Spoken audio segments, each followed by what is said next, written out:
Welcome to AccuWeather All Day. I'm rotella. Well, lots to talk about, especially across the South Central. It's already been a pretty active morning. In fact, across portions of coastal Louisiana, we've continued to see some pretty moderate to steady rain pushing onshore. And in fact, radar indicated a tornado-warned storm not too long ago. Now, still seeing that track a little bit to the north, and along with it, you can see the training rainfall, and that's where we find some of those flash flood warnings that are blinking in those green boxes, and also some pretty steady rainfall. Looking like we're seeing some clouds of ground lightning associated with it too. So along I-10, I'd say from Gulfport, Mississippi points west all the way to Lafayette down to Franklin, you will be dealing with some pretty steady moisture throughout the afternoon hours, and even the possibility to see some of those strong to severe storms. Now moving out, places that saw a lot of rain over the past few days that are getting a little bit of a break. That would be from Corpus Christi to Victoria and also into Houston. But take a look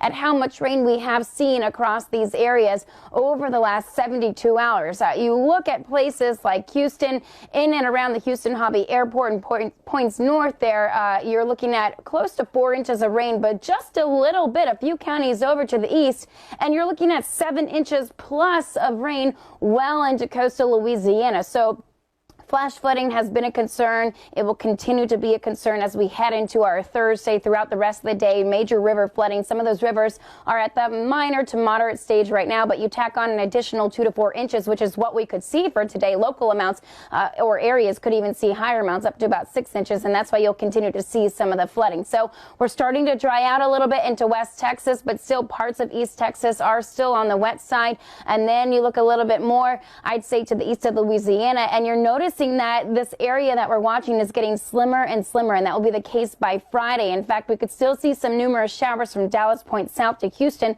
stretching once again into southwestern Louisiana, areas like Lake Charles, where we really don't need to see it. In fact, we already told you a few days ago we saw over 1.5 feet of rain in Lake Charles. Now, this is from the beginning of the week all the way into Friday, the totals that we're talking about. Some places could see pretty much about 12 to 18 inches of rain, and those showers extending all the way up into the Central Plains. Now, for today, still watching these flash flood watches that will stay into effect through Thursday evening. We'll start to see maybe some of this let up a little bit into Louisiana. They'll get a break, but over the weekend, the showers return to Texas. All right.